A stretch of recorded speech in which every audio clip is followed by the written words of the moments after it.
প্রজাতন্ত্রী বাংলাদেশ গণতান্ত্রিক দেশ, সেখানকার মানুষ ভোট দিয়ে সরকার ঠিক করেন।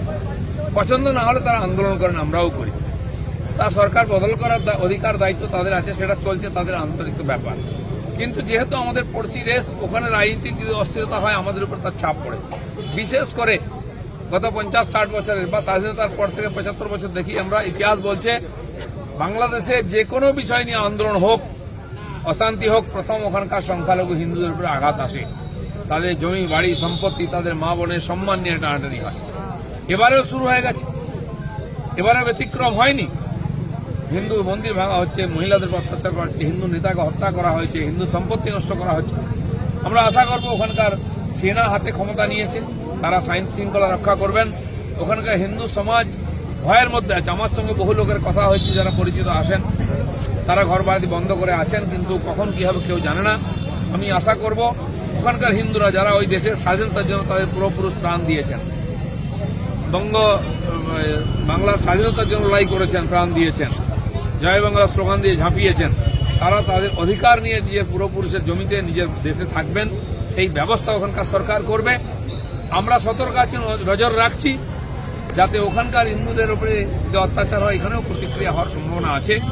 সেরকম কিছু হবে না আশা করে আমরা আছি। আশা করব শান্তিতে মিটে যাবে, তারা আবার সরকার গঠন করে শান্তিতে থাকবেন।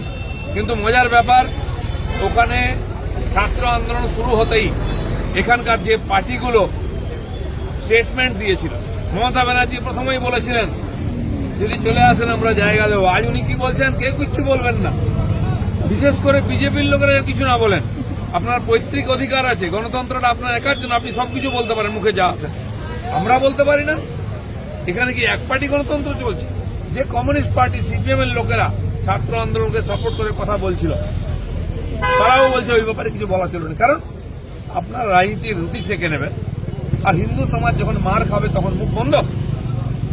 আমরা দেখেছি যখন সিএ পারিত হয়েছে, নাগরিকত্ব সংশোধনী বিল, তখন পশ্চিমবাংলার গ্রামে গঞ্জে রাস্তাঘাটে হাইওয়ে রেল লাইনে আগুন জ্বলেছে, ট্রেন বাস পোড়ানো হয়েছে, রেল স্টেশন পুড়িয়ে দেওয়া হয়েছে, রেল লাইন উপড়ে ফেলা হয়েছে।